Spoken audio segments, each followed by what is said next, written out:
Merhaba arkadaşlar. İğne Oyası ve El İşleri YouTube kanalıma hepiniz hoş geldiniz. Bugün yine sizlerle birlikte iki şiş burgu desenli lif modeli çalışacağız. Modelimiz yine oldukça basit ilerliyor arkadaşlar. Takip ederseniz ve modellerin ilk sıralarına, kuruluş sıralarına dikkat ederseniz hiçbir sıkıntı yaşamazsınız. Yanlış yaparsınız. Tabii herkes yapıyor ufak tefek yanlışlıklar ama bu modelde biraz daha dikkatli olmanızı öneririm. Modelde yanlışınız direkt göze batıyor arkadaşlar. Bu model biraz kendini gösteren bir model. O yüzden yanlış yaptığınız anda çok göze batıyor. Bilginiz olsun. Dikkat edin arkadaşlar. Sadece modellerin kurulduğu sıralara dikkat etmeye çalışın. Modelimiz yine 3 farklı örnekten ajurlar, selanik ve bu burgu desenimiz 3 farklı modelden oluşuyor. Yapılışı dediğim gibi kolay, basit ama dikkat etmemiz gerekiyor arkadaşlar. Modelimizin yapımına geçmeden önce kanalıma abone değilseniz abone olup bildirim tuşunu açarsanız yayınlayacağım videolardan anında haberdar olursunuz. Bu videoyu izleyen herkesten ricam olsun, gül emoji ya da fikrinizi yoruma yazarsanız beni mutlu edersiniz. Herkesten yorum bekliyorum arkadaşlar. Beğenilerinizi de eksik etmeyin. Beni izlediğiniz için hepinize çok teşekkür ederim. Şimdi modelimizin yapımına geçelim. Evet arkadaşlar, ben yine lifimi 5 ilmekle başlayıp kenarlardan 5'er ilmek arttırarak başladım. Şu an şu 5 kenar ilmeğim hariç arkadaşlar, doladığım ilmeklerle birlikte 21 tane ilmeğim var arkadaşlar. Ön yüzdeyim ve arka yüze çevirdim. Hemen buradan kenar ilmeklerimi arttırarak başlıyorum yine.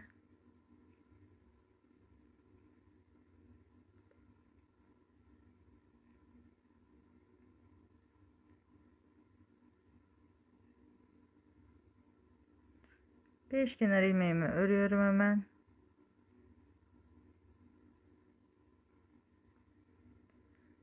Kenar modelimin 5 ilmeğini ördüm. Doladığım ilmek 1 2 3 4 ve 5 ilmek ördüm. 5 tanesi kenar modelimin ilmeği. Doladığım ilmekle birlikte 5 ilmek ördüm arkadaşlar. Selanik modeli uygulayacağım. İlk ilmeğimi düz olarak örüyorum. Sonraki ilmeğim ters. Düz, ters. Tekrar düz ve ters. Düz, ters ve düz. 2 4 6 8 9 ters ve düz. 11 tane ilmeğime Selanik modeli uyguladım arkadaşlar. Düzle başladım ve düzle bittim.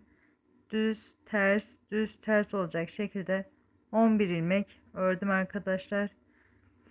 Kalan ilmeklerimi örüyorum. Yine doladığım ilmekle birlikte 5 ilmeğim var kenar modelimden önce. Kenar modelimin 5 ilmeğini de örüyorum.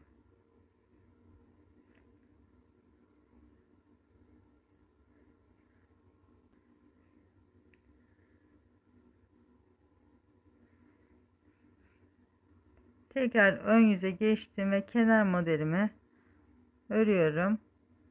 5 kenar ilmeğimi ördüm, doluyorum. 1 2 3 4 ve 5. Doladığım ilmekten sonra 5 ilmeğimi ördüm. Ters ilmeğimi örüyorum. Bu ayrı işlemler arasında 11 ilmek vardı. İlk ilmeğimi ters olarak ördüm. İkinci ilmeğimi bu şekilde alttaki ilmeğe batarak örüyorum. Selanik modelini bu şekilde arkadaşlar, bir ters bir de düzümüzü de bu şekilde alttaki ilmeğe batarak örüyoruz. Ters, düz, ters, düz, ters, düz ve ters. Arka yüzde düzle başlayıp düzle bitirmiştik. Ön yüzde de tersle başlayıp tersle bitti arkadaşlar modelimiz. Kalan ilmeklerimi haroşa olarak örüyorum. Kenar modelimden önce dolmamı yaptım ve kenar modelimi örüyorum.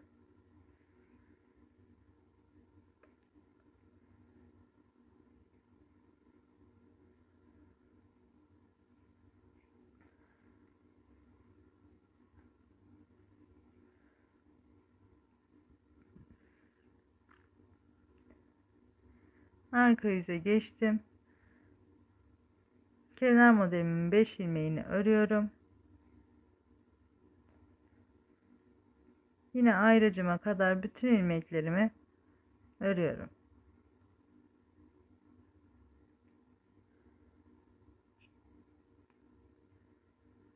Ayracıma geldim arkadaşlar. Arka yüzde düz ilmeğimi alttaki ilmeğe batarak örüyorum. Ters. Düz ilmeğimi alttaki ilmeğe batarak örüyorum. Sıradaki ters. Bu şekilde arka yüzden de modelimi devam ettiriyorum.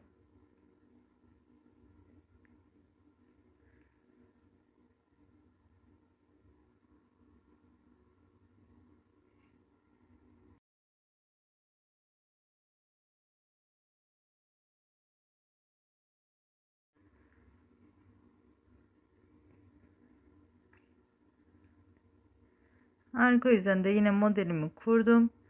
Kenar modelime doğru kenar modelimden önceki ilmeklerimi örüyorum.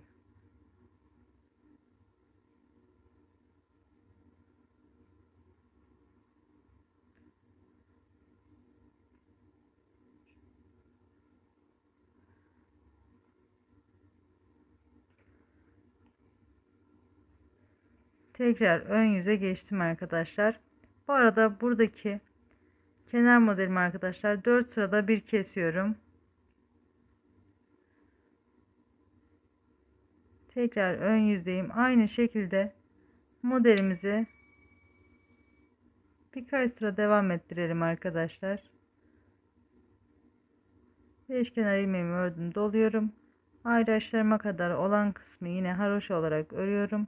Ayraçlarıma gelince yine Selanik örneğimi uyguluyorum arkadaşlar.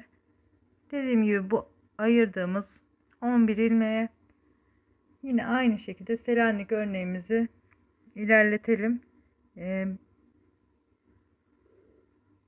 Şu Selanik örneklerimiz 10 sıra oluncaya kadar öreceğim herhalde. Bakalım arkadaşlar, döndüğümde yine sayılarıyla birlikte toplam sayıyı veririm arkadaşlar. Şimdi biraz Selanik modelimi ilerleteceğim. Döndüğümüzde yine model kuruluşunu beraber yapacağız arkadaşlar. Modelimi ilerlettim.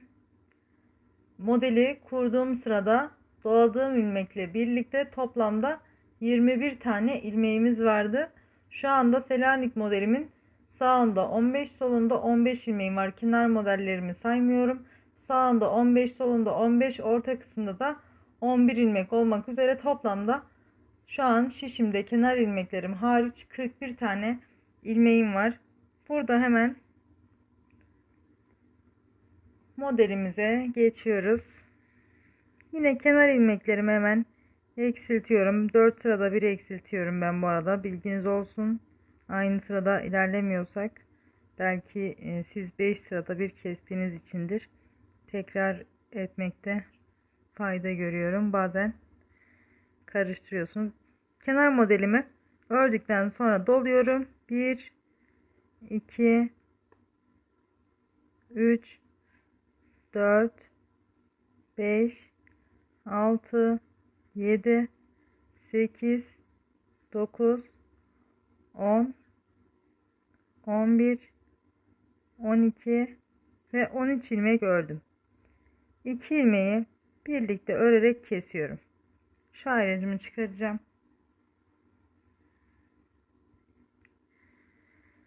13 doladığım ilmekten sonra 13 ilmek ördüm ve 2 ilmeği birlikte örerek kestim, doluyorum. 1 2 ve 3 ilmek ördüm. Şimdi buraya ayracımı takacağım arkadaşlar. 1, 2, 3, 4 ve 5. 5 ilmeği, bu 5 ilmeği düz örüyoruz arkadaşlar. Tekrar 1, 2, 3 ilmek ördüm. Bu ayracımı da çıkarıyorum.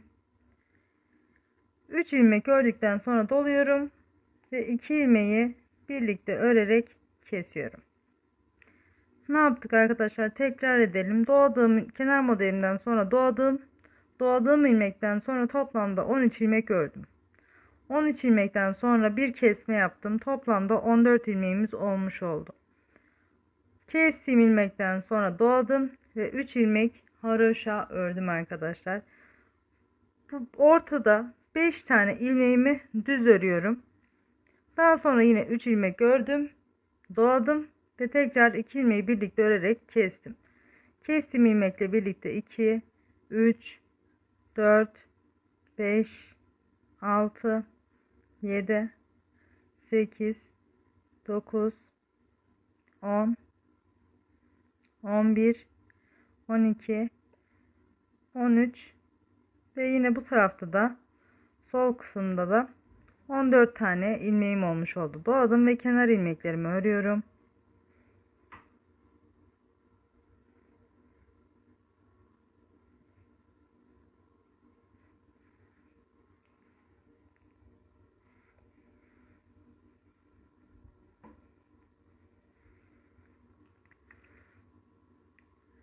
Arka yüze geçtim. Buradan da hemen kenar modelimi eksilterek başlıyorum.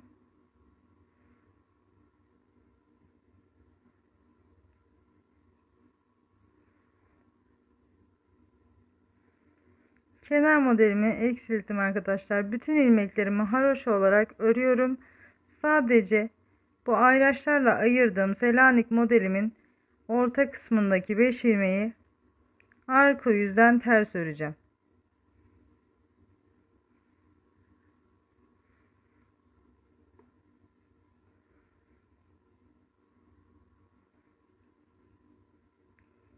Bütün ilmeklerimi haroşa olarak ördüm arkadaşlar. Ayracıma geldim. Bu orta kısımda ayırmış olduğum 5 ilmeği ters örüyorum. 2, 3, 4 ve 5. Kalan ilmeklerimi haroşa öreceğim. Ön yüze geçip kenar modelimi arttırıp arkadaşlar yine ön yüzde beraber devam edeceğiz.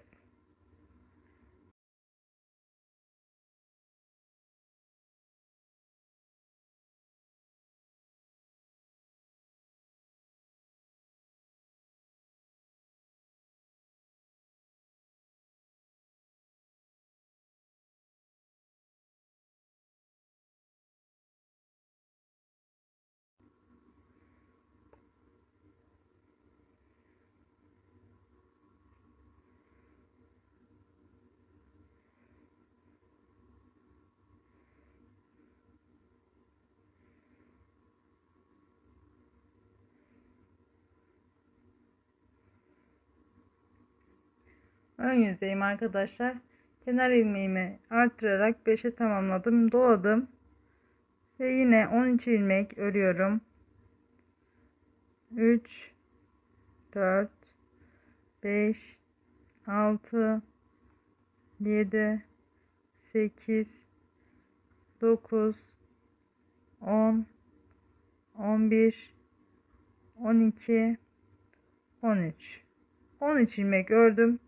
2 ilmeği birlikte örerek kesiyorum. Doladım. 1, 2, 3 ve 4 ilmek ördüm. Şimdi arkadaşlar burada bir tane çorap şişi ya da farklı bir şiş ya da arkadaşlar bu aparatlardan var. Bunları kullanabilirsiniz. Ben çorap şişini kullanmayı tercih ediyorum. Öndeki 2 ilmeğimi çorap şişime geçirip arkaya geçiriyorum. çorap şişime geçirdim ve bakın bu 2 ilmeği arka kısımda bırakıyorum. Bu 3 ilmeği önce düz bir şekilde örüyorum.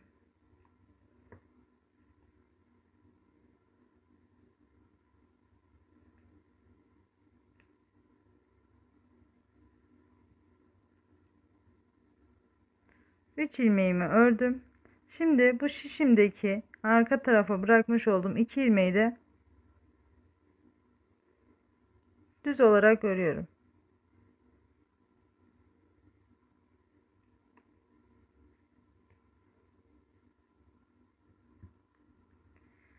Bu şekilde ördüm arkadaşlar. Tekrar ayracımı alıyorum. 1 2 3 ve 4 ilmek ördüm, doluyorum ve 2 ilmeği birlikte örerek kesiyorum. Daha sonra kalan ilmeklerimi yine haroşa olarak örüyorum.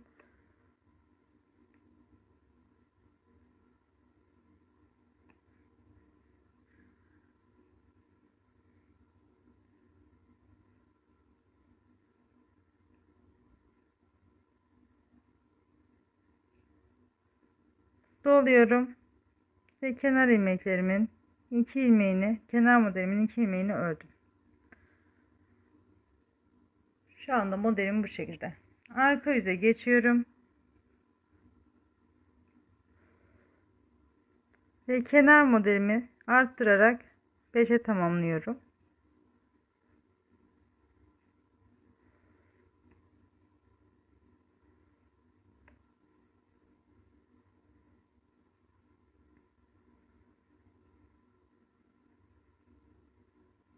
Yine ayraçlarıma kadar olan bütün ilmeklerimi haroşa olarak örüyorum arkadaşlar. Haroşayı düz örenler düz örecek, ters örenler ters örecek.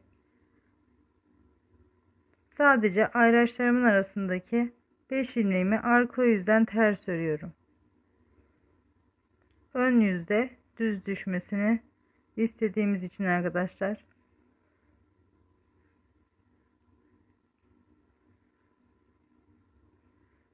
Evet, ayraçlarıma geldim. Bu 5 ilmeği arka yüzden ters örüyorum.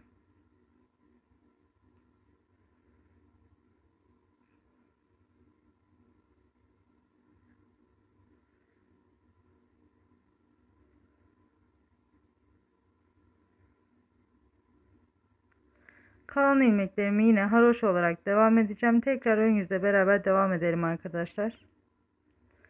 Evet arkadaşlar, tekrar ön yüzdeyim. Kenar ilmeklerimin 5 ilmeğini ördüm, doladım ve 13 ilmek ördüm. 2 ilmeği birlikte örerek kesiyorum. Doladım. 1 2 3 4 ve 5. Tekrar bu ayraçlarımın arasındaki 5 ilmeğe gelince yine bu 5 ilmeğimi bu sırada yine düz örüyorum.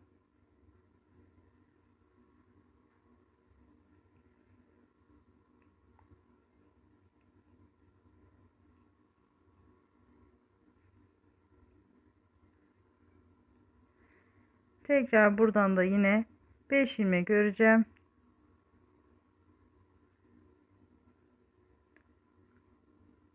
Ajurumun üstünü ördüm. Doluyorum ve kesiyorum. Mantığını anladıysanız arkadaşlar az çok.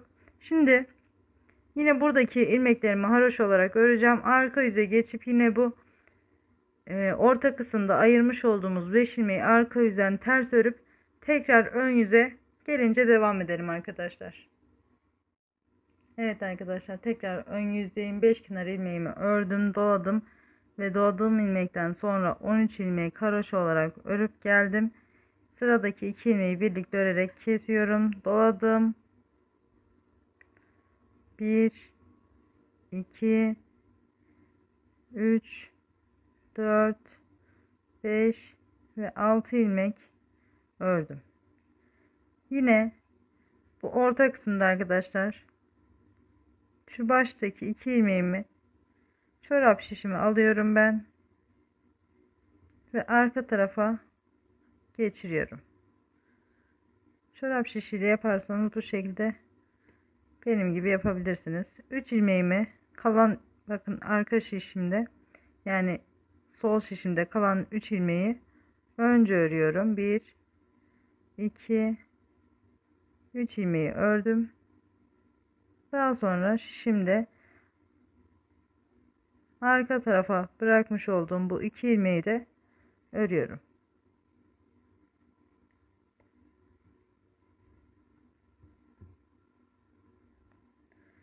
Tekrar ayracımı alıyorum. Bakın bu şekilde burgu desenimiz oluşmuş oluyor. Burgu desenimiz arkadaşlar yaptık ama yine de tekrar edeceğim. Bir sırada bu 5 ilmeğimizi düz örüyoruz. Diğer sırada burgu desenimizi yapıyoruz arkadaşlar. Bu şekilde devam edecek modelimiz. Şimdi yine 1 2 3 4 5 6 ilmek ördüm. Doluyorum ve 2 ilmeği birlikte örerek kesiyorum. Tekrar kalan ilmeklerimi haroşa, arka yüzden yine desenimizi, burgu desenimizi kurmuş olduğumuz 5 ilmeği arka yüzden ters öreceğim. Daha sonra önden gelip düz öreceğiz arkadaşlar. Ön yüzde model kurmayacağız. Sonraki ön yüzde yine burgu desenimizi uygulayacağız arkadaşlar. Modelimiz oldukça basit. Ajurlarımı birkaç sıra ilerleteceğim. Daha sonra yine birlikte devam edeceğiz. Evet arkadaşlar, modelimi ilerlettim. Bu Selanik modellerimin sağında ve solunda 10. ajurumu ön yüzde doladım. Şimdi arka yüze geçiyorum. Bir de şunu da söylemek istiyorum arkadaşlar. Bu burgu desenimizi ilk ajurumuzda 5 ilmeğini, burgu desenimizin 5 ilmeğini ilk ajurumuzda düz ördük. İkinci ajurunda örneğimizi kurduk. İkinci ajurunu doladığımız ön yüzde burgu desenimizi kurduk arkadaşlar. Üçüncü ajurunda yine ön yüzden düz ördük. Dördüncü ajurunu doladığımız sırada yine burgu desenimizi kurduk. Yani tek sayılarda, yani 1 3 5 7 tek sayılarda düz örüyoruz. Çift sayıları doladığımız sırada desenimizi kuruyoruz arkadaşlar. Bu şekilde de bu ajurları yaptığımız yerde aklınızda kalırsa rahatlıkla yapabilirsiniz arkadaşlar. Şimdi yine bu sırada kenar modelimi arttırarak 5'e tamamladım. Kenar 5 ilmeğimi ördükten sonra doladığım ilmeği örüyorum. 1 2 3 4 ve 5 ilmek ördüm. Ayracımı alıyorum. İlk ilmeğimi düz örüyorum. İkinci ilmeğim ters. Yine Selanik modelimizin zeminini hazırlıyoruz arkadaşlar. Tekrar düz, tekrar ters, düz, ters, düz, ters, düz, ters ve bakın bu son dolamış olduğum 10. ajurumun üzerinde düz örüyorum ve Selanik modelimi kurmuş oldum. Kalan ilmeklerim yine haroşa, orta kısımdaki burgu desenimin 5 ilmeğine kadar haroşa olarak örüyorum. Burgu desenimin 5 ilmeğini arka yüzden ters örüyorduk bildiğiniz gibi. Tekrar bakın 5 ilmeğimin ayracına gelince yine bu 5 ilmeğimi arka yüzde olduğum için ters örüyorum.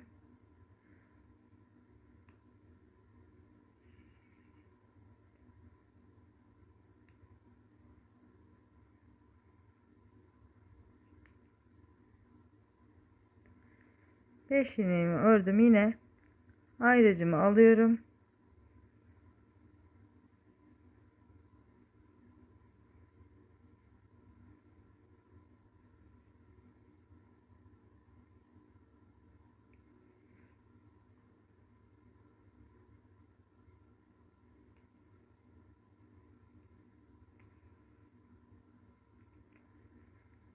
Yine bakın ajuruma gelinceye kadar ördüm. 2, 4, 6, 8, 10, 12 ilmek ajuruma kadar. Burada da yine ayracımı takıyorum. Ve yine ilk ilmeğim düz olacak şekilde Selanik modelimin 11 ilmeğini ayırıyorum. Düz, ters, tekrar düz, ters, düz, ters, düz, ters, düz, ters ve düz. Evet, burada yine ayracımı takıyorum.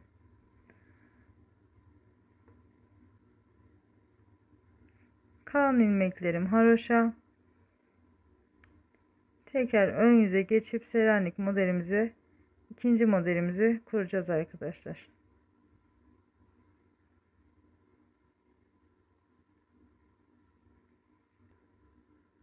Ön yüze geçtim arkadaşlar. Kenar ilmeklerimi örüyorum.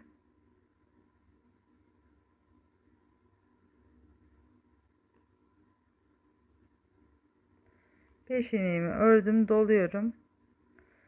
1, 2, 3, 4 ve 5 tane haroşamı ördüm. Şu ayraçtan takacağım arkadaşlar. Ön yüze Selanik modelimize ilk ilmeğini ters örerek başlıyorduk. İkinci ilmeğimiz alttaki ilmeğe batarak düz olarak örülüyordu arkadaşlar.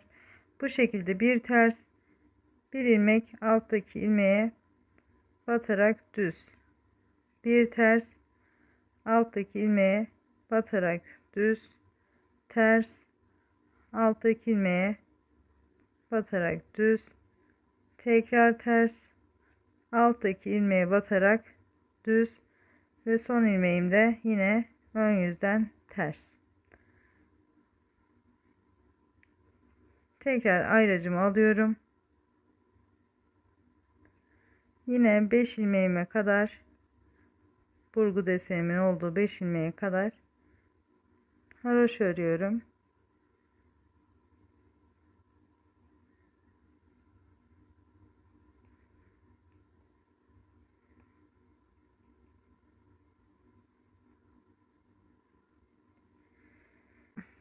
Bu 5 ilmeğimi az önce 10. ajuru yaptığım için bu sırada düz örüyorum.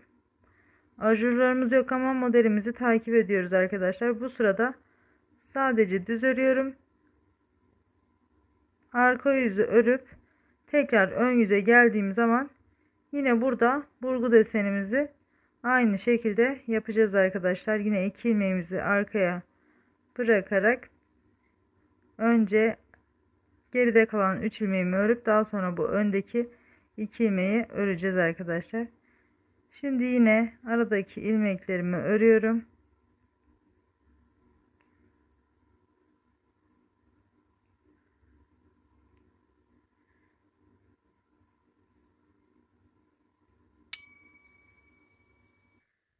Ayracımı aldım. Selanik modelimiz ön yüzde ilk ilmeği ters, ikinci ilmeğim alttaki ilmeğe batarak düz, ters, alttaki ilmeğe batarak düz, ters, alttaki ilmeğe batarak düz, ters, düz, ters, düz ve tekrar ters. Ön yüze Selanik modelimiz tersle başlayıp tersle bitiyor arkadaşlar. Yine kenardaki ilmeklerimi haroşa olarak örüyorum. Kenar modelimden önce doluyorum ve 5 ilmeğimi örüyorum. Arka yüze geçtim.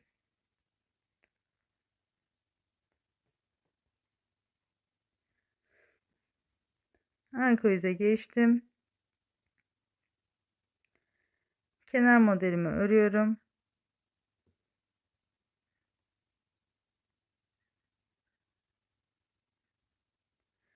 Yine Selanik modelimin olduğu 11 ilmeğe gelinceye kadar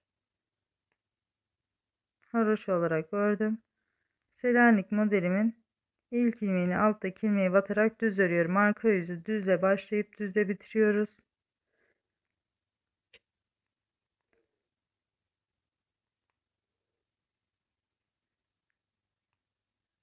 Hızlıca yapıyorum arkadaşlar.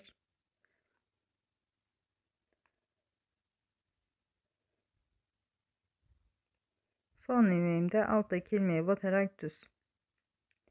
Yine orta kısımda burgu desenimin olduğu 5 ilmeğe kadar bütün ilmeklerim haroşa. Burgu desenimin 5 ilmeğini arka yüzden ters örüyorum.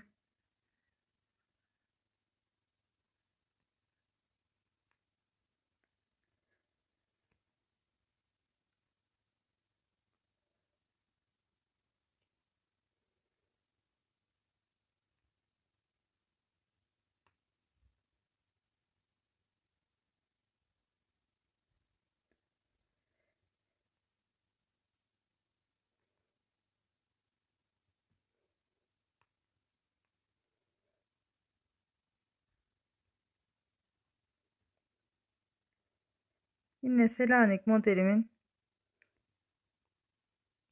ayracına gelinceye kadar aradaki ilmeklerimi haroşa olarak örüyorum.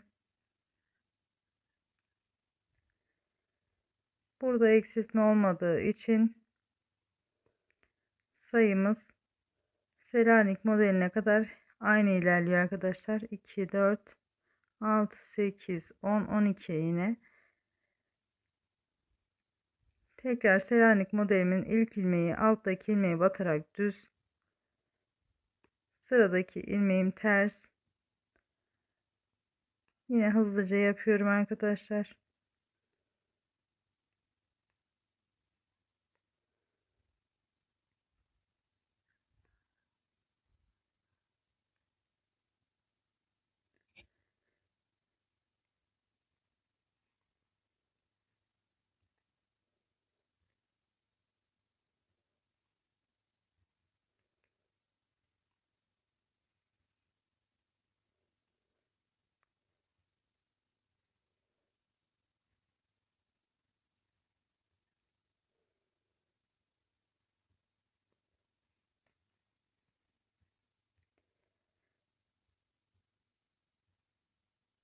Tekrar ön yüze geçtim arkadaşlar.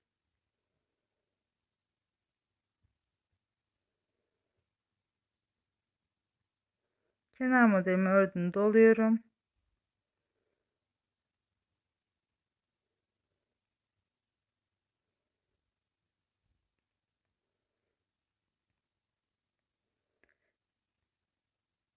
Doladığım ilmekten sonra 2, 4, 6 ilmek ördüm. Yine ön yüzde Selanik modelimin ilk ilmeği ters oluyordu. Sıradaki alttaki ilmeğe batarak düz, ters, düz, ters, düz, tekrar ters, düz, ters, düz, tekrar ters. Yine orta kısımdaki burgu modelime kadar bütün ilmeklerim haroşa.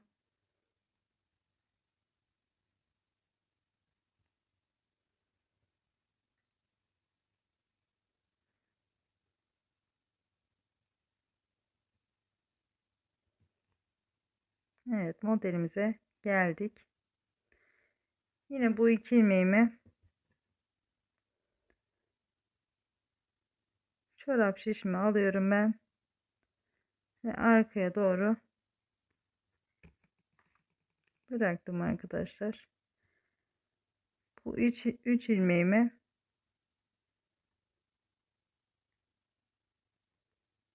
örüyorum. Daha sonra arkaya almış olduğum iki ilmeğimi de örüyorum arkadaşlar. Tekrar ayracımı alıp yine Selanik modelime kadar olan 12 ilmeğimi haroşa olarak örüyorum. Modelimiz bu şekilde devam edecek arkadaşlar. Yine bu Selanik örneğimi arka yüze düzle başlayıp düzle bitiriyorum. Ön yüzde tersle başlayıp tersle bitecek şekilde yapıyorum arkadaşlar. Bir sırada, yani birinci ön yüzde Selanik modelini kurduk şimdi diyelim. Bir sonraki ön yüzde kurmuyoruz arkadaşlar, düz örüyoruz. Sonraki ön yüzde yine burgu modelimizi kuruyoruz. Yani birinci ön yüzde değil, ikinci ön yüzde sürekli burgu modelimizi kuruyoruz. Yine Selanik modelimizi 10 sıra olacak şekilde yapacağım arkadaşlar. 10 sıra Selanik örneği kurduktan sonra tekrar beraber devam edeceğiz arkadaşlar. 10 sıra Selanik modelimizi yapıp gelelim. Evet arkadaşlar, modelimi ilerlettim. Şu an bu şekilde. Yine Selanik modelimi 10 sıra oluncaya kadar yaptım. Kafanız karışmasın diye şöyle anlatayım arkadaşlar. Selanik modelinizi eğer sıralarını takip edemiyorsanız kenarında arkadaşlar, bakın Selanik modelimden önce 2, 4, 6, 8, 10, 12, 14 ve 15 ilmek var toplam bu sırada. Burada da aynı şekilde gidiyor arkadaşlar. Şu ajurlarımızı yapmaya başladığımız zaman yine aynı 15 ilmeğimiz vardı. Kenar modelimizi ördükten sonra dolayıp 13 ilmek örüp 2 ilmeği birlikte kesip örüyorduk. Burada da aynı şekilde toplamda 15 tane ön yüze geldiğiniz zaman, toplamda 15 ilmeğiniz olduğu zaman yine buradan yeni ajurumuzu açıyoruz. Şu kısımdan da arkadaşlar,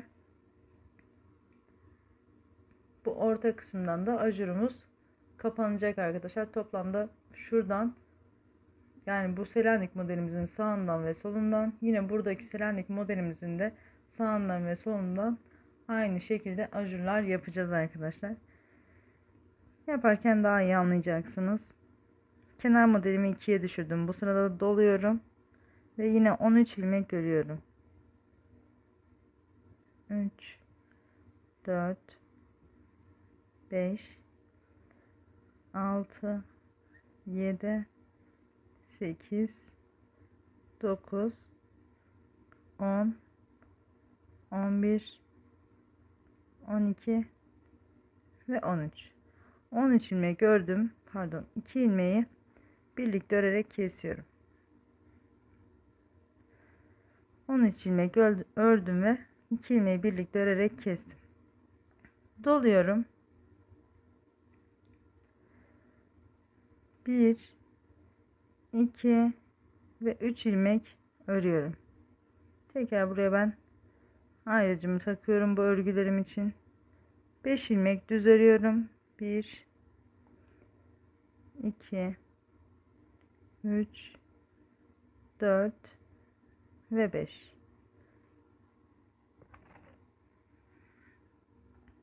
Tekrar ayrıcımı aldım. Yine 1, 2, 3 ilmek örüyorum. Doluyorum ve 2 ilmeği birlikte örerek kesiyorum. Orta kısımda olan örgü desenimizin burgu desenimize gelinceye kadar hepsini haroşa olarak örüyoruz.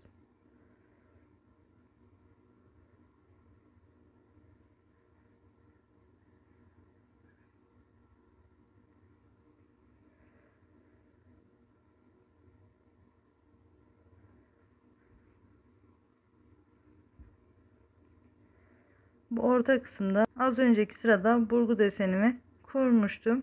Şimdi bu sırada düz örüyorum. Burgu desenimizi bir sırada örüp diğer sırada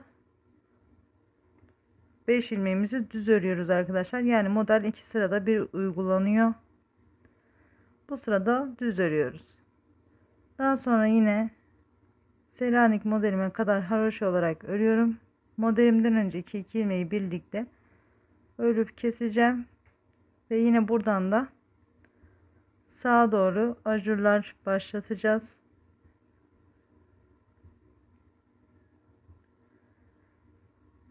Bakın bu ortadaki 5 ilmeğimden sonra 2 4 6 8 10 ilmek ördüm. 2 ilmeği birlikte örerek kesiyorum. Doladım. 1 2 ve 3 ilmek örüyorum. Tekrar 5 ilmek burgu desenimiz için düz örüyoruz.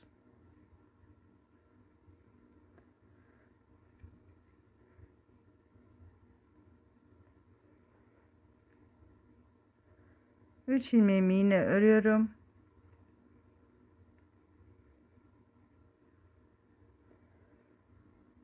Doladım ve 2 ilmeğimi birlikte örerek kesiyorum.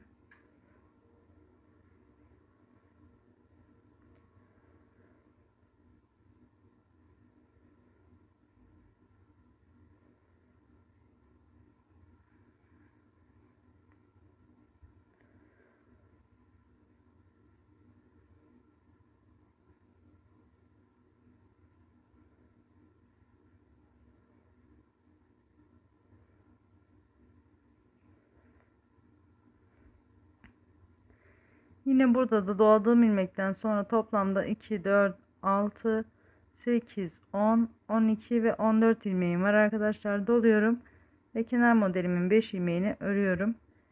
Yine modelimiz aynı şekilde devam edecek arkadaşlar.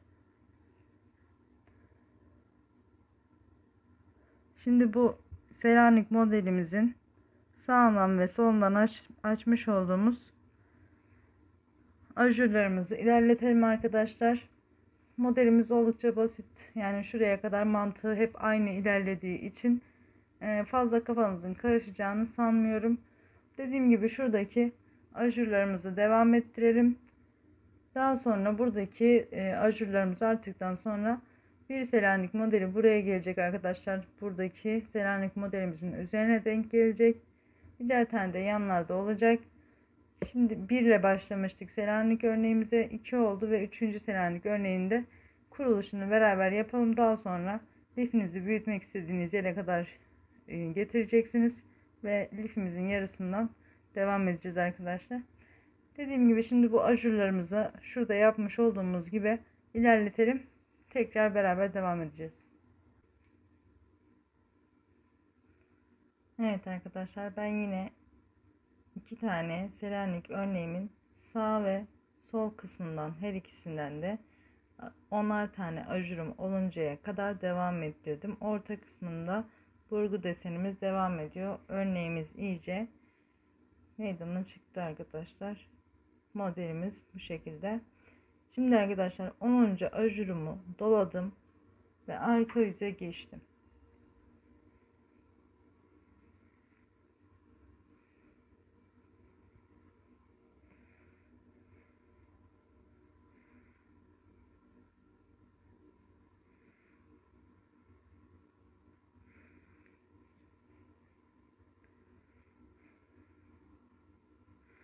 Arka yüze geçtim ve arkadaşlar kenar modelim 2 eksilmişti. Tekrar 5'e tamamladım. Doladığım ilmekle birlikte toplamda 5 tane ilmek ördüm. Yani 5 kenar ilmeğim, 5 de lifimin bütününden ilmeğim, toplamda şu an sağ şişimde 10 tane ilmeğim var. Arka yüzdeyim ve 3. Selanik örneğimizi kuracağız. Arka yüzde Selanik örneğini ilk ilmeğini düz, ikinci ilmeğini ters, bu şekilde Selanik örneğimizin ilk sırasını örüyorduk arkadaşlar. Şimdi hemen 11 ilmeğimi örüyorum.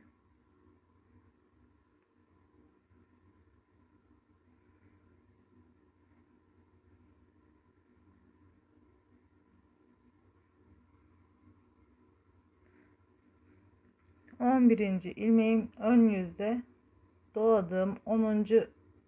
ajurumun üzerine denk geliyor arkadaşlar. Bakın toplamda 2 4 6 8 10 ve 11 ilmeğim oldu. burgu desenimin 5 ilmeğine kadar haroşa örüyorum arkadaşlar. 3 4 5 6 7 8 9 10 11 ve 12.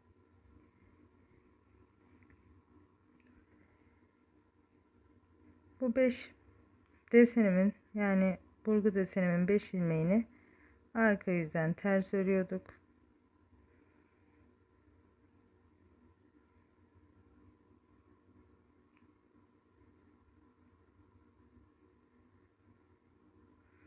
Tekrar ayracımı aldım.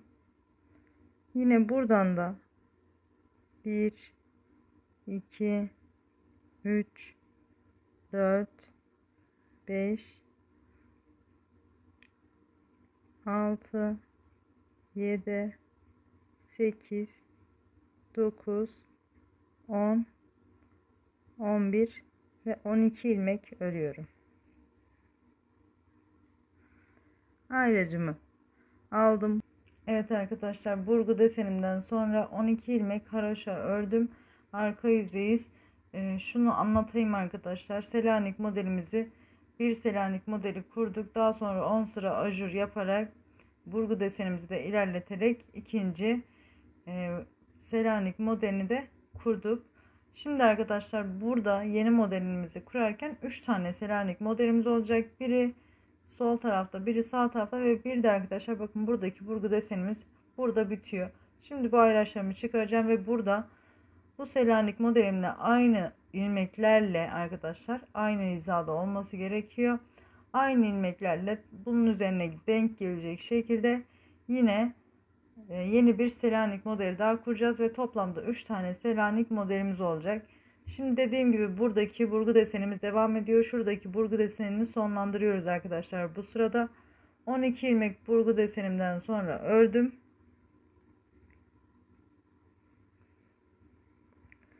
Ayracımı alıyorum. Bakın, ilk ilmeğim bu. Arka yüzde orta kısmında olan Selanik modelimin ilk ilmeği. Ön yüzde dolamış olduğum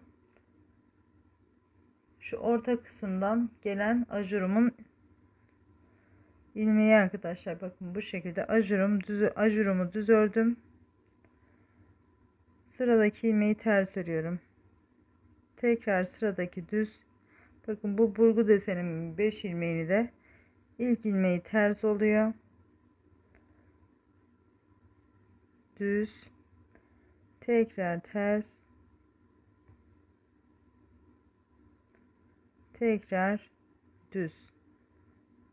Tekrar ters.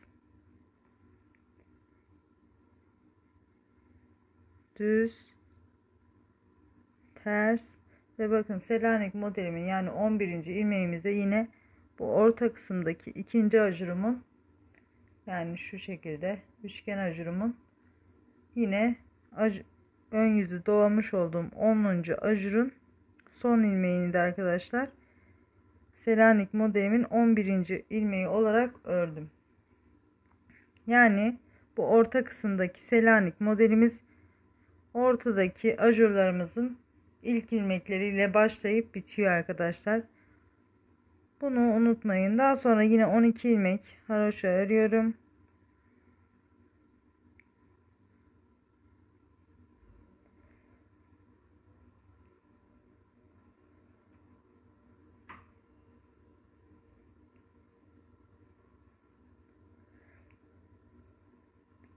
Ve 12 ilmek haroşa ördüm.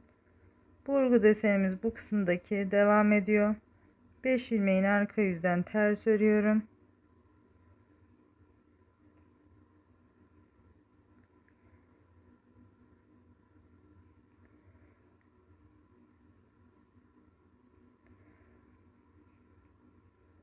Tekrar 12 ilmek haroşa örüyorum.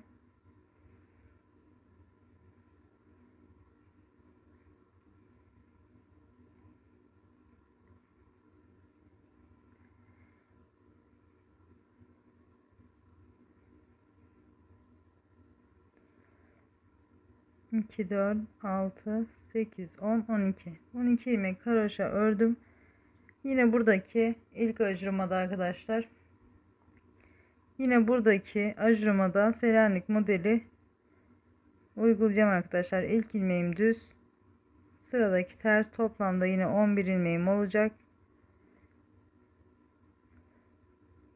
Ajura gelince model kurulumuna geçtiği için arkadaşlar kafanız karışmayacak. Ön yüzde bu ajurları ters öreceğimiz için de modelimizde herhangi bir sıkıntı oluşmuyor. 2, 4, 6, 8, 10, 11 tane ilmeğim olmuş. Yine ayrıcımı takıp kalan ilmeklerimi örüyorum ve ön yüze geçiyorum arkadaşlar. Buradan sonra arkadaşlar artık 3. modelin kuruluşunu da gösterdim. Modelimizi büyütmek istediğimiz noktaya kadar büyütelim. Yarısına gelinceye kadar devam et dedim. Şu an benim için ideal bir boyutta 4 tane model kurdum. Zaten 3. modeli de beraber yapmıştık. Şimdi 4. modelimi yarısına gelinceye kadar ördüm arkadaşlar. Yani şu şekilde söylemem gerekirse daha anlayacağınız bir şekilde. 8 ve 10 tane ilmeğim var. 10 ilmeğim olduğu zaman bu Selanik örneğimin yarısındayım arkadaşlar. Bu şekilde düşünürseniz şurada 2, 4, 6, 8 ve 10 ilmeğim var. 5 kenar ilmeğimi ördüm ve 10 ilmeğim var. Doluyorum. Bu sırada kesme işlemine başlıyorum. Doladım ve 2 ilmeği birlikte örerek kestim. Kalan 8 ilmeğimi de örüyorum. Toplamda kestiğim ilmekle birlikte 9 tane ilmeğim olacak arkadaşlar kesmeye başladığım sırada. Şimdi bu şekilde keserek artık ön ve arka yüzden kesme işlemine başladık. Bu şekilde keserek bu Selanik örneğimi bitireceğim. Geldiğimde yine sayıları vereceğim arkadaşlar. Selanik modelimi ilerlettim. Şu an buradaki Selanik örneğim bitti. Kenar kısmında kenar ilmeklerinden sonra şu anda arkadaşlar 2, 4, 5 ilmeğim var. Kenar modelim 2'ye eksildi. Doladım ve 2 ilmeği birlikte örerek kesiyorum. Kestiğim ilmek 1, 2, 3 ve 4. Bu ayrıcımı çıkarıyorum. Şurada modelimizi başlarken arkadaşlar şu başlangıç Selanik örneğini kurduğumuz sıralarda modeli kurduğumuz sırada da arkadaşlar yine Selanik örneğinin başlangıcındaki gibi burada da bitişinde de yine 4 ilmeğimiz var. Bir de doladığımız ilmek toplamda 5 ilmek. Yani ön yüzden dolayıp kestim ve toplamda doladığım ilmekten sonra 4 ilmeğim var. Bu Selanik modelimi burada bitiriyorum. Üzerine artık haroşa olarak öreceğim. Burgu desenimizi de kurmuyoruz eksilttiğimiz için. Haroşa olarak devam ediyorum.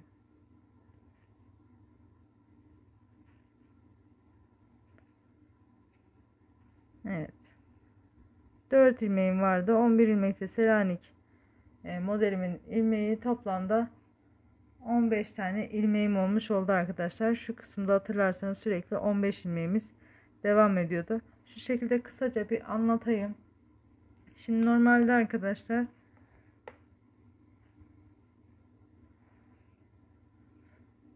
bu kısımda Selanik örneğimiz bittiği zaman şu ajurlarımızı açıyorduk ve 10 sıra devam ettiriyorduk.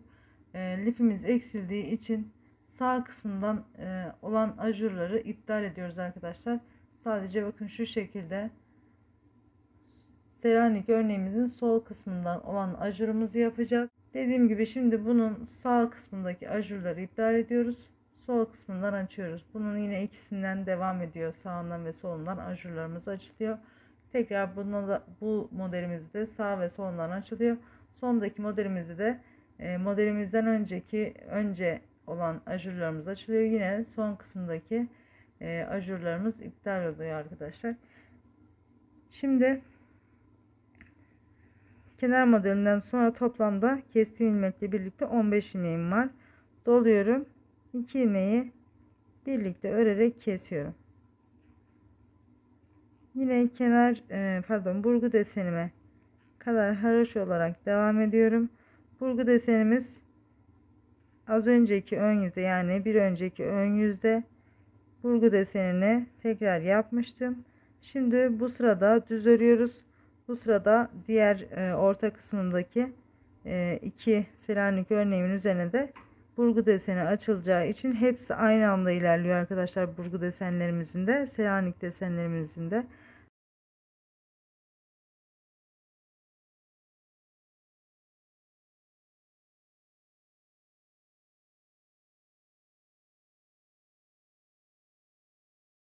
Ayrı ayrı ilerlemiyor hiçbir modelimiz. Yine burgu desenimin 5 ilmeğini düz ördüm.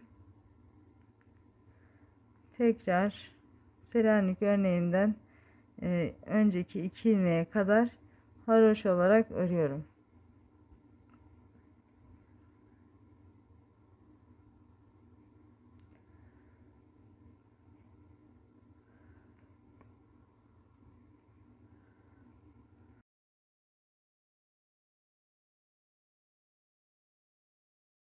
Selanik örneğimden önce 2 ilmeğim kaldı. Bu 2 ilmeği birlikte keserek örüyorum.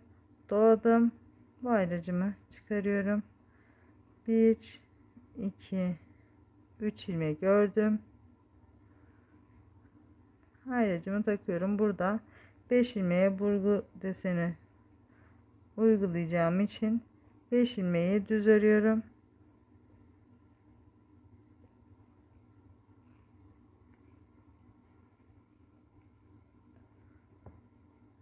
Tekrar 5 ilmeğimden sonra ayracımı alıyorum. Yine 3 ilmeğim var. 1 2 3.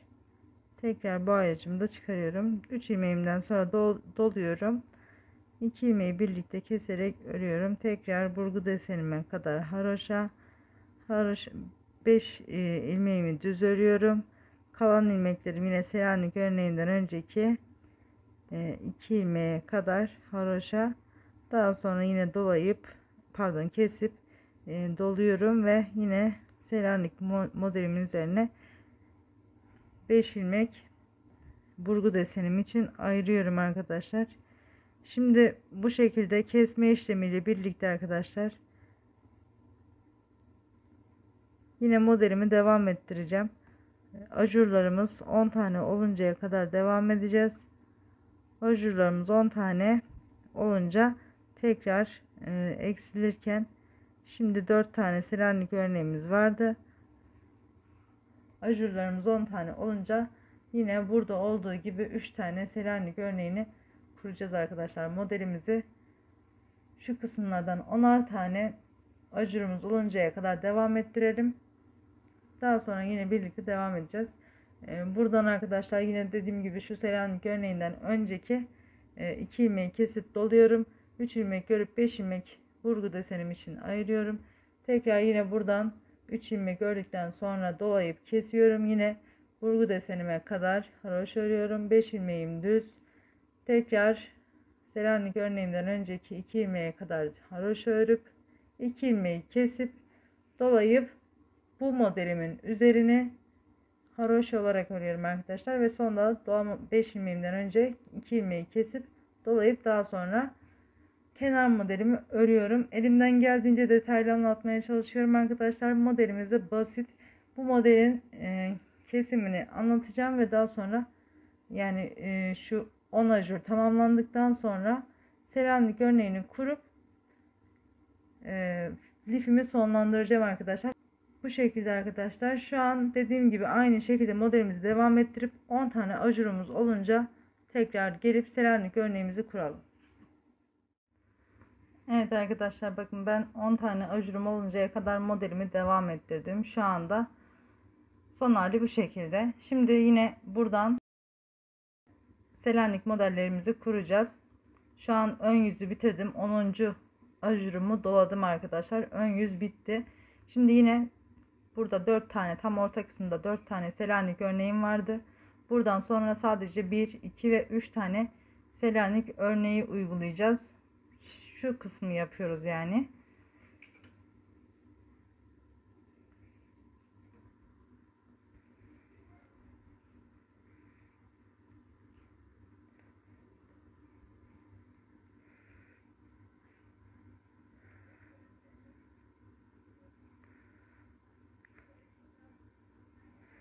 Kenar ilmeklerimi arttırıyorum.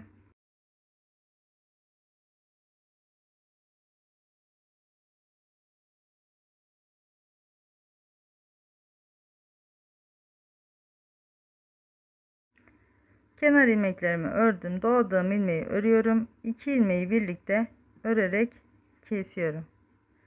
Daha sonra yine toplamda 3, 4, 5 ilmeğim var. Şu şekilde şu ajuruma kadar örüyorum arkadaşlar. 5, 6, 7, 8,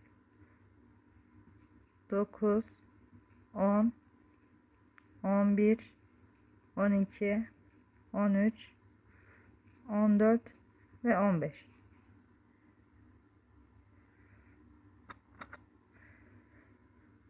Ayracımı yine takıyorum.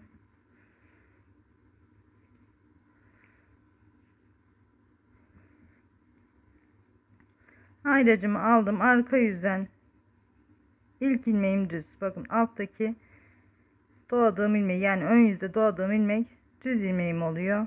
Selanik örneğimin. Sıradaki ilmeğim ters. Tekrar düz. Buradaki burgu desenim sona eriyor arkadaşlar. Selanik örneğinin üzerine kuruyoruz. Tekrar ters ördüm. Düz örüyorum. Ters, düz, ters, düz, ters ve tekrar düz ve bakın ön yüze doladığım 10. ajurumda Selanik örneğimin 11. ilmeği oluyor arkadaşlar. Yine bu kısımda 1, 2, 3, 4, 5, 6, 7, 8, 9, 10, 11 ve 12. 12 ilmeğim var. Burgu desenimizi arka yüzden ters örüyoruz.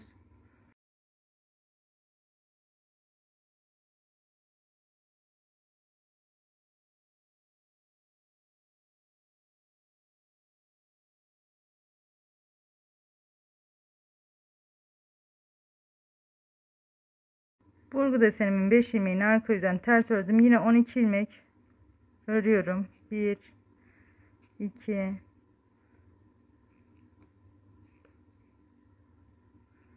3, 4, 5, 6, 7, 8, 9, 10, 11 ve 12.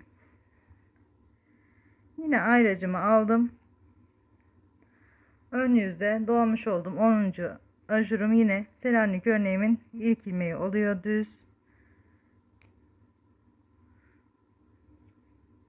ters, tekrar düz, ters, düz, ters, düz, ters, düz, ters ve yine 10. ajurum Selanik örneğimin 11. ilmeği oluyor arkadaşlar.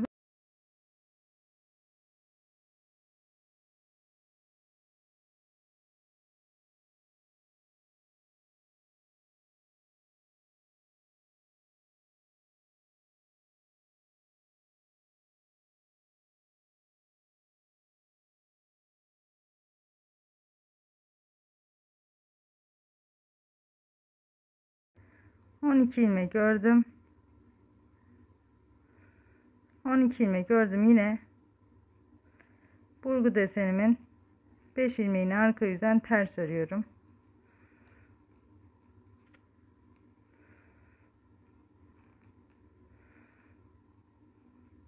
Ayracımı aldım. Yine 12 ilmek haroşa örüyorum.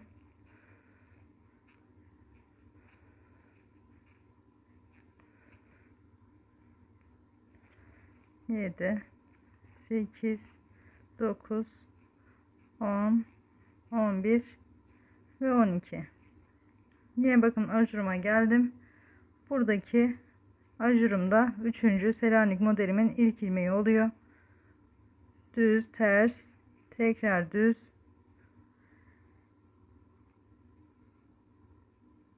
ters,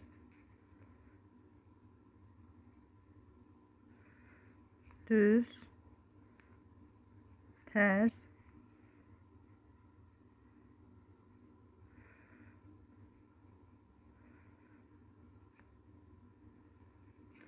düz, ters, düz, tekrar ters ve yine 10. ajurumda 11. ilmeğim olarak Selanik modelimin son ilmeği oluyor arkadaşlar. Daha sonra yine kenar modelime kadar doladığım ilmeğe kadar örüyorum arkadaşlar.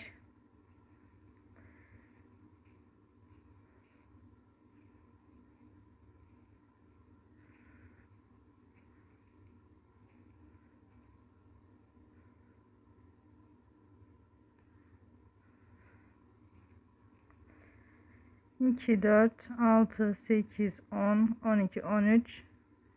2 ilmeğimi birlikte örerek kesiyorum. 14. Doladığım ilmeği örüyorum. 15.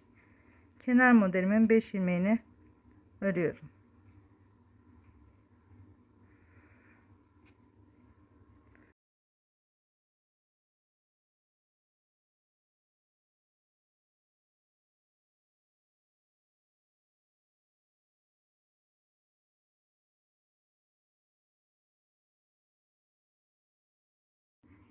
Kenar modelimin 5 ilmeğini ördüm, doluyorum. 2 ilmeği birlikte örerek kesiyorum.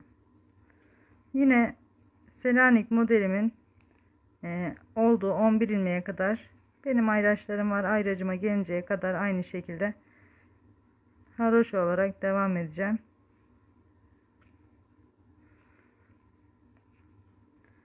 Ayracıma geldim. Ön yüzden Selanik örneğimiz tersle başlıyor. Ters, alttaki ilmeğe batarak düz, ters, alttaki ilmeğe batarak düz. Bu şekilde yine Selanik modelimi devam ettiriyorum arkadaşlar.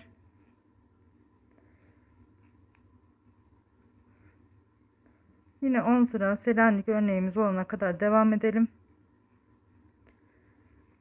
Yine ilerleyen kısımlarda Selanik örneğim bittikten sonra kesme işlemindeyken Selanik modelinin bittiği sırayı yine gösterip şuradaki ajurumuzun başladığı sırayı da göstereceğim ve daha sonra videomuza son vereceğiz arkadaşlar. Final kısmında tekrar birlikte olacağız. Evet arkadaşlar, Selanik örneğimi yine 10 sıra oluncaya kadar ördüm. Burgu desenim devam ediyor. Şimdi burada yine bu Selanik modelimizin sağından yine ajur açmıyoruz. Sol kısmından yine sola doğru açılan ajurlar yapacağız. Ortadaki Selanik modelimizin sağından ve solundan ajurlar yapıyoruz. Yine son kısımdaki Selanik örneğimizin de sağ kısmından yani iç tarafından ajurlarımızı kurmaya başlayıp yine 10 tane ajurumuz oluncaya kadar devam ettireceğiz. Daha sonra yine şuradaki gibi 10 ajurumuz olunca arkadaşlar şu kısmı yapıyoruz şu an. Daha sonra bu ajurlarımız 10 tane olunca ajurlarımızın üzerine Selanik örneğimizi kurup daha sonra Selanik örneğimizi de 10 sıra örüp tekrar şu birinci Selanik örneğimize kadar devam ettireceğiz. Şimdi ben burada da son kez göstereceğim arkadaşlar. Bakın Selanik örneğimizi bitirdim. Kenar modelim kesme sırasına gelmiş. Hemen hızlıca kesiyorum.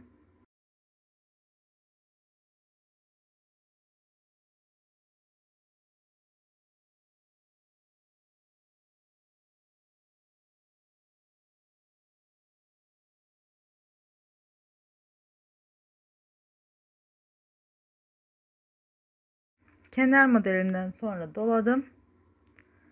Ve 2 ilmeği birlikte örerek kesiyorum.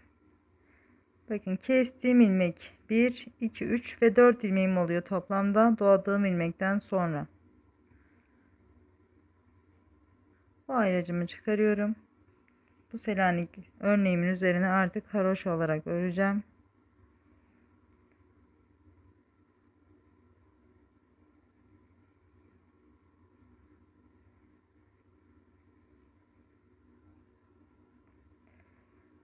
Selanik örneğimin son ilmeğini de örünce tekrar doluyorum ve 2 ilmeği birlikte örerek kesiyorum.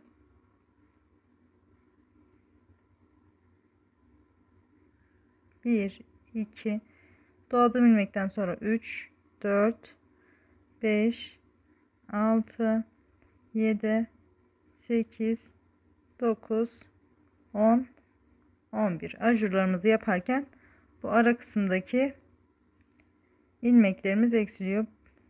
Selanik örneğimizin 10. sırasını az önceki ön yüzde yaptığımız için buradaki burgu desenimizi bu sırada kurmuyoruz. 10. sırasında biliyorsunuz yine burgu desenimizi kuruyorduk. Bir sırada değil, bir sırada burgu desenimizi uyguluyoruz arkadaşlar. Tekrar bu 5 ilmeğimi düz ördükten sonra ortadaki Selanik örneğime doğru ilerliyorum.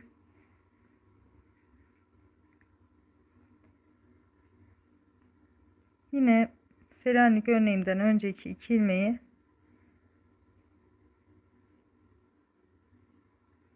bakın 2 ilmeğim kaldı. Bu 2 ilmeği birlikte keserek örüyorum, doladım. Ve burada da bakın 1, 2, 3 ilmek ördüm. Buraya ayrıcımı takıp yine bu Selanik örneğimin üzerine de 5 ilmekle burgu desenimizin ilmeklerini ayırıyoruz.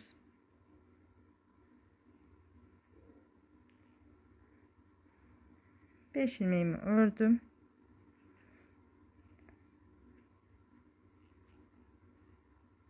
Tekrar ayrıcımı çıkardım. Selanik örneğimde örneğimin orta kısmında 5 ilmek ayırdıktan sonra 3 ilmek ördüm. 2 ilmeği birlikte örerek kesiyorum. Yine burgu desenime kadar devam ediyorum.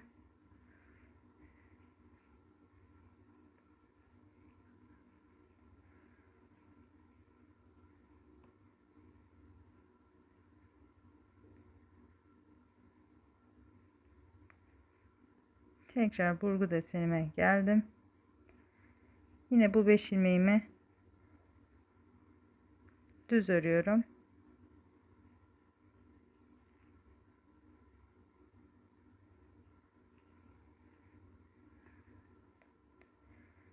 Tekrar Selanik örneğimden önceki 2 ilmeğe kadar haroşa örüyorum.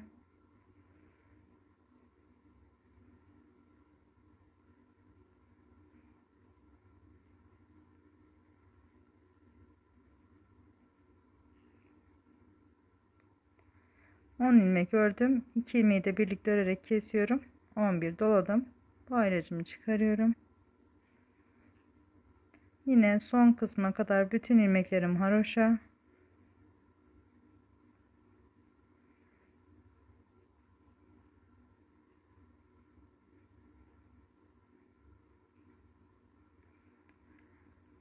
Bu ayracımı da artık çıkarıyorum.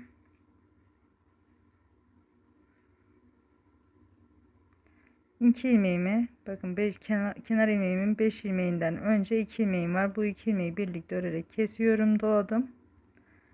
Ve 5 tane kenar modelimin ilmeğini örüyorum.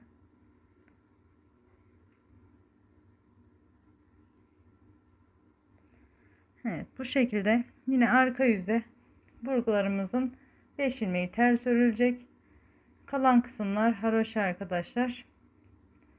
Yine 10 tane ajurumuz oluncaya kadar bu Selanik modelimizin sol kısmından yaptık. Şuradaki Selanik modelimizin sağ kısmından, bunun da ortadaki Selanik örneğimizin de hem sağdan hem solundan ajurlarımızı açtık bu sırada. Şimdi buradan sonra yine bu açmış olduğumuz ajurlar 10 tane oluncaya kadar devam edeceğiz. Daha sonra yine 2 tane Selanik örneği ajurlarımızın üzerine kuracağız arkadaşlar. Modelimiz aynı şekilde devam ediyor. Bundan sonraki kısımların videosunu çekmeyeceğim arkadaşlar. Buraya kadar 2 tane kesim anlatmış oldum. Tekrar Selanik modelini kuracağınız sırada şurada kurduğumuz gibi aynı şekilde uygulayabilirsiniz arkadaşlar. Geriye alarak videoyu. Lifin bundan sonraki kalan kısmını arkadaşlar artık göstermeyeceğim. 2 defa kesme işlemini gösterdim. Zaten model size yönlendirecek. Aynı şekilde devam edeceğiz. Farklı bir işlem yok. Yine tek bir tane Selanik örneğimiz kalana kadar şuradaki gibi devam edip lifimizi sonlandıralım arkadaşlar. Evet arkadaşlar, ben lifimi bitirdim. Son hali bu şekilde. Umarım anlaşılır olmuştur. Umarım sizler de kolaylıkla yaparsınız. Bir sonraki videoda görüşünceye dek hepiniz Allah'a emanet olun.